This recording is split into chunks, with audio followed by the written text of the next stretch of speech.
Mga kababayan, nandito kami ngayon sa kabundukan upang maghahanap ng mga kababayan natin na hirap sa buhay kahit papaano makapagbigay tayo ng munting tulong.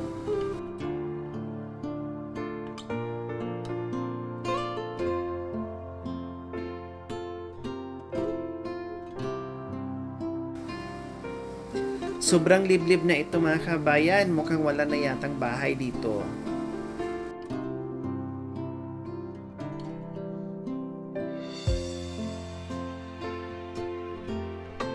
Sa haba ng aming paglalakbay, hindi ko naakalain may nakasalubong kaming estudyante na may karga-kargang bata, ewan ko kung anak ba or kapatid niya ito.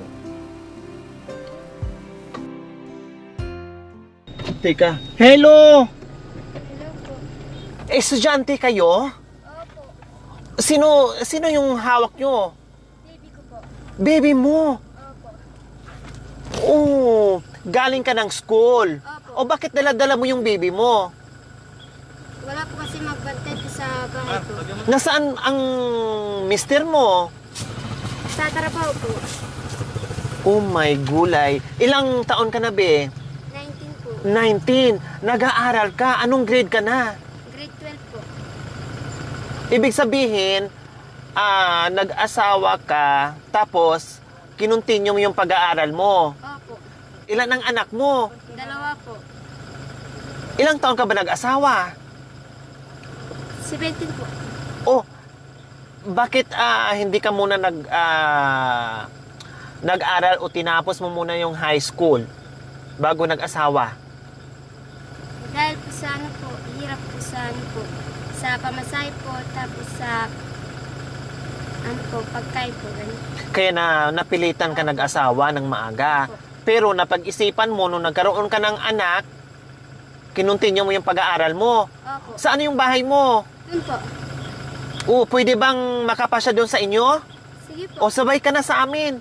Opo. O halika nyo. So ayan po mga kabayan, meron tayong nasalubong. Tinitigan ko siya kasi straight yung daan. Tinitigan ko siya, no, pababa tayo siya naman paakyat. Tinitigan ko kung talagang estudyante siya. Kaya lang nung nabasa ko yung anong tawag dito, yung logo ng school, yung ganyan, noon yung patches niya, nung medyo malapit na siya, no, sabi ko, nag-aaral nga, tapos may dala-dala siyang anak.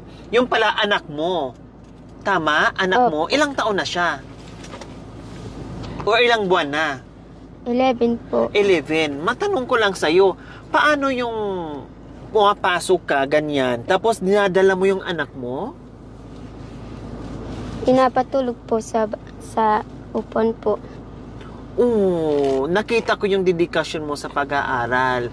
Kumbaga, nag-asawa ka dahil sa hirap ng buhay, tapos siguro na pag-isip-isipan mo nung nagkaroon ka ng anak, no, kinuntinyo mo yung pag-aaral mo, talagang nandoon pa rin yung dedikasyon mo sa pag-aaral. Yun nga lang, ay bit mo yung anak mo. So pinapatulog mo na lang siya doon sa upuan mo. Opo. Habang nakikinig ka ni teacher. Opo. Mo. Anong sabi ng teacher mo na nag-aaral ka, dala-dala mo yung anak mo? Okay lang sa kanila? Opo, okay lang po. Minsan po, hinawakan nila po. Wow, ang bait naman ng teacher mo, nakakaintindi sa kalagayan mo. Anong pangalan mo? Abigail po. Si Abigail. Abigail, bakit kung kailan ka nagkaroon ng pamilya, bakit patuloy mo pa rin yung pag-aaral mo? Dahil po yung nakikita ko po yung mga nanay ko po na nahihirapan, tapos yung dahil mayroon na po akong family po, kaya kailangan po ipagpatuloy po yung pag-aaral po para maka-ano din po ako sa trabaho po, makatulong po sa asawa po. Ano bang trabaho ng asawa mo? Ano po, grass cutter po. So, nandyan ngayon sa bahay nyo? Wala po, malapit na po, mamaya uwi po. Nasa trabaho din. Habang nag-aaral ka, kaya pala, dala-dala mo yung bunsong anak mo. Kasi habang nag-aaral ka, dala-dala mo yung bunsong anak mo, kasi yung mister mo, nagtatrabaho din. Opo. Ibig sabihin, kanina sa mensahe mo, pinagpatuloy mo yung pag-aaral mo kasi nakikita mo yung kahirapan doon sa mga magulang mo na wala silang trabaho, and then hindi nila napagpaaral yung mga anak nila, no? Kayo yung nakikita mo. Kaya gusto mo mag-aral para magkapagtapos ka ng pag-aaral, makapagtrabaho para yung mga anak mo, mabigyan mo rin, matustusan mo rin, makapag-aral din sila. Ito yung gusto mo. Opo. Anong pangarap mo? Maging teacher po. Bakit gusto mo maging teacher? Para po matulong ko po yung ibang meron din po nag-asawa na hindi po nakapagtapos. Tapos yung mga bata po dito po dahil sa malayo po sa school. Gusto ka maging modelo sa mga magulang na hindi nakapagtapos ng pag-aaral na makapag-aral, lalong-lalo na sa tribo nyo o sa mga kabataang aitas na kailangan i-priority o kailangan talaga mag-aral para kahit papaano mabigyan ng kinabukasan yung mga bata. So yung gusto mo, maging teacher. Opo. Wow. Next year, college ka na, tama? Opo. Tama yung ginawa mo, ha? Opo. Walang mahirap pag yung masipag ka lang mag-aral, no? Basta tuparin mo lang yung pangarap mo. Tama yung ginawa mo, hindi hadlang yung mga anak o kahirapan ng buhay para ipagpatuloy mo yung pangarap mo. Tama ba?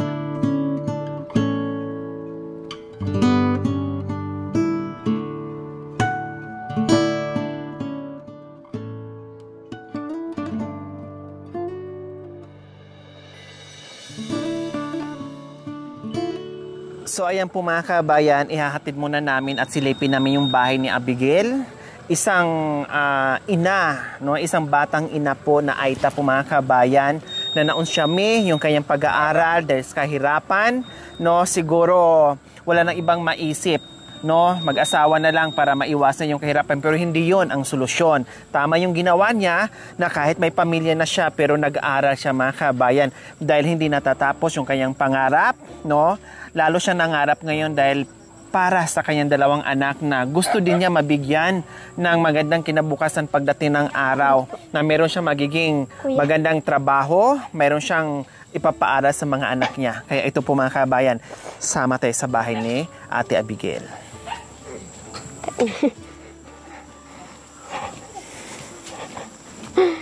Maraming damit po. Ito yung bahay niyo. Opo. Wow, ang cute naman.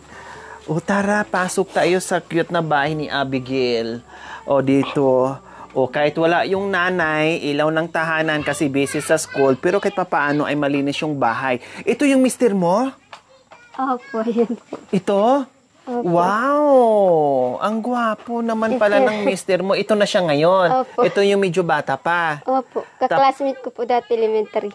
Ay, ayun naman pala. O sige, upo muna kayo kasi napagod kayo sa lakad dahil napakahirap ng kabundukan maglakad. Ang layo ng school, di ba? Opo. Nandoon pa sa pinakababa, no? Opo. Tapos walang mga walang tricycle, walang motor na yung nagbabiyahe na masakyan nyo, walang ganon? Wala po. Talagang lakad? Opo. Paano mo nakayanan yun, Abigail? Tapos may buhat-buhat ka pa yung anak. Ha? Hindi ka Tiyaga napapagod lang. sa araw-araw? Minsan po napapagod po. Tiyaga lang po kahit mahirap po. Kakayanin ko po para sa pangarap. Oh, very good. Tama yun. Sabi mo kanina, yung naging asawang kaklase mo nung high school. High school? Elementary. Elementary? Tapos, high school, naging schoolmate mo rin o naging kaklase mo din? Hindi na po. Kaklase mo lang nung grade school kayo, nung elementary kayo. Opo. Tapos, nahinto siya sa pag-aaral. Opo. And then kayo, nag-high school. Opo. Tapos, ano nangyari? Noon po, nagtuturo po ako doon sa church po. Doon po nagkaroon po ng yung... Nagkita kayo ulit. Opo, doon sa church. Kasi nagsisimba ka. Opo. Ayun. Tapos siya nagsisimba din. Opo. Parehas kayong dalawa nagsisimba. So doon na kayo nagkilala ulit. Opo. Yung pala kaklase mo nung grade school. Opo. So yun pala yung ang kwento. So, kumusta naman, Ate Abigail, yung pinagsabay mo yung pag-aaral at bilang isang nanay dito sa loob ng bahay? Kumusta ka naman? Minsan po, hindi ko na po, naayos po yung bahay. Pag hapon na po yung umuwi. Tapos maaga po gigising. Sa school na po. Pupunta na kayo. Opo. Tapos inaano ko na po yung baby ko po para isama po. Kumusta si Abigail pag nasa school? Pag nasa school po, mahirap po yung minsan yung katabi, yung nakakaano po sila. Tapos yung baby ko po, nasa akin po. Minsan po yung isang teacher, hindi po niya nahahawakan yung baby. Kaya nakagano na lang po yung baby ko para nagsusulat po. Yung isang kamay nakahawak sa baby mo, Opo. tapos isang kamay mo nagsusulat. Opo. Wow. Tapos, hindi ka ba nabubuli sa school? O bakit nag-aaral ka pa? May baby ka na, may edad ka na, hindi sila nagaganyan sa iyo? Hindi po. Tapos yung mga classmate ko po, kinukuha nila po sa akin pagtapos nila pong nagsulat. Sabi nila po, saan mo na yung baby mo para makatapos ka din sa pagsusulat mo. Wow, ang bait, tinutulungan ka nila. Opo. Tas Hinahawakan opo. nila. Tapos pag nagsasagap ng gatas po, sila din po yung tumutulong po sa akin po. Wow, ang babait pala ng kaklase Opo. mo. Katulad ko din Sinusuportahan po. ka nila. Kumbaga, lalong pinapalakas yung loob mo na ituloy mo yung pag-aaral mo. Wow, ako naman ay lalong napahanga ni Abigail. No, sabi nga kanina, pasensya na sa bahay namin, maraming damit na nakasabit-sabit, pero hindi naman makalat mga kami. Normal lang kasi may bata, no? Malinis pa din. Dahil yung oras niya buong maghapon na sa school. Biro mo, sabi niya gigising ng maaga, mag-prepare sa sarili niya, pati sa anak niya para bababa sila ng maaga papunta sa school. Ang uwi niya hapon na or gabi na siya naglilinis. Kumbaga, tularan natin, no, isang magandang ehemplo o modelo sa mga kabatang AITAS na kailangan pa din natin mag-aral. No, isang tabi muna natin yung pag-aasawa, pagkakaroon ng pamilya, priority muna natin yung pag-aaral. Kasi hindi lahat na nag-aasawa na tulad ni Abigail na nakakalimutan nila na mag-aral. Buti nga si Abigail kahit papaano may anak ng 2 pero pinagpatuloy pa rin yung pag-aaral. No? Kaya tularan natin si Abigail kahit may asawa na, may pamilya na, may anak na, pero hindi pa rin nakakalimot sa edukasyon para sa pag-asa ng kanyang mga anak at syempre sa pangarap niya. Okay, syempre sa hapong ito, Ate Abigail, meron kaming surprise sa inyo. Okay? Opo. Buti pumayag din yung asawa mo na mag-aral ka. Kasi merong ibang asawa, syempre, dito ka muna. Paano yung mga anak, mga ganyan? Paano pa nag-aral sila? Mga ganyan. Opo. Katulad nga yung kapatid ko po yung isa. Gusto niya po mag-aral kasi grade 10 pa po siya eh. O 2 taon na lang. Opo. Kaya ayaw po yung asawa niya. O, kasi may mga anak na. Gusto niya po kasi yung mama ko po, gusto nila po makapagtapos po kami. Tapos, yung ibang tao kasi nagsasabi po na akala nila makapagtapos yung anak niya, sabi nila po. Parang iba-iba po yung sinasabi. Dinadown, parang gano'n. Minamaliit. Opo, kaya po yung ate ko po nandoon, sabi niya po, kahit may asawa ka, pagpatuloy mo para maipakita natin sa mga tao, tapos sa magulang natin na nakapagtapos di tayo sa pag-aaral. Tama. Nasaan yung isang anak mo? Nandun po, naglalaro po. Pag sabi po, may iwag ka mamaya sa lola mo. Ginaganon niya Maano po. din siya. Opo. Ang tawag nito, mabait. Opo. Sumusunod din. Hindi umiiyak pag umaalis na kayong 2? Hindi po. Meron din po siyang gatas. Sa bagay mga kabayan, meron kong napanood din, no, na lula na nga ilang taon na yon, basta lula na at nag-aral pa din, graduate ng high school, no, kaya ang pag-aaral naman wala sa edad yan kung gusto mo talaga makapagtapos ka tulad ni Ate Abigail.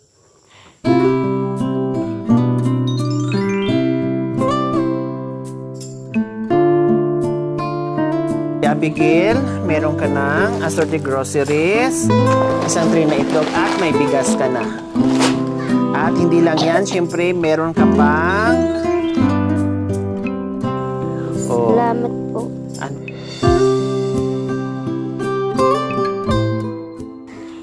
Salamat po sa blessing kahit po naglalakad po na galing sa school, pero meron pong blessing na nakasalubong po sa daan. Kaya salamat po, at kayo po yung nagpunta dito pang tumulong po sa akin po. Kaya salamat po sa inyo. Ayan, walang anuman. Minsay ko lang ipagpatuloy yung naudlot na pangarap, no? Pero hindi nagtapos yung pangarap. Tama yung ginawa mo, no, na pinagpatuloy mo. Dahil sa kasipagan mo at tiyaga mo sa ginagawa mo, meron kang mararating, no? Basta Opo. mag-aral lang. Okay? Opo. So, ayan po mga kabayan, meron tayong isang batang estudyanteng ina po mga kabayan, na isang Aita dito sa kabundukan. No, kahit nandito sila sa itaas mga kabayan, na ang layo pang babae nila at akyatin nila papuntang school, akyat baba, pero hindi napapagod at bit pa niya yung kanyang anak, at meron pang backpack po mga kabayan. Pero talagang nangingibabaw yung kanyang pangarap, kaya hindi siya napapagod. Kaya maraming salamat. Sana makapagtapos ng kolehiyo at makapagtrabaho para yung anak naman niya ang kanyang chance para mapaara at mabigyan ng magandang kinabukasan. Okay, maraming salamat po sa walang sawang pagmamahal. Ma'am Miss Jane from Texas, sa inyong ganito ang puso. Naway pagpalain po tayo ng Panginoong Diyos araw-araw. Naway ibigyan po tayo ng kalakasan ng katawan sa araw-araw. Naway ibigyan po tayo ng mahabang buhay pang sa ganun. Marami pa tayong matulungan na gaya nila. So mga kabayan, huwag niyo pong kalimutan, pakishare, subscribe sa aking YouTube channel, Lori Aquino Talita. Maraming salamat po, Gabi sa Sol. Bye, Gabi po. Abigail. Nga po. Ha? Ito po. Ano yan, Abigail? Hinog na po. Ano yan? Guyabano po. Guyabano. Diyos ko, meron na naman tayong Hinog na po. biyaya. Ayan no, hinog na nga, oh. Oh. Parang ang hirap natanggihan na meron silang ipapawi sa atin. Kahit ano kasi mga kabayan, mapasaging man dyan, mapakamuti, o kahit ano, basta bigay na galing sa puso nila, talagang tinatanggap ko din. Kasi masaya din sila at masarap sa pakiramdam nila na yung gusto lang irigalo sa atin, na parang pasasalamat nila na tinatanggap natin, masaya din ang puso nila. No, para hindi sila mapapahiya, parang sabihin, choosy tayo, nag-iinati tayo, o hindi tayo kumakain yan, kaya mas maganda tanggapin at kainin natin. Sanay naman ako sa bundok, at lagi ko naman ito kinakain, at marami din kaming punong ganito, kaya salamat, Abigail, ha? Okay, bye! Bye-bye, Abigail. Bye-bye, baby girl! Ayan, sa susunod niyan, 3 na kayo naka-uniform. Ikaw, saka panganay mo, at saka yan. Kundi 3 na kayo sasabay-sabay papuntang school. Opo. Thank you. Bye-bye.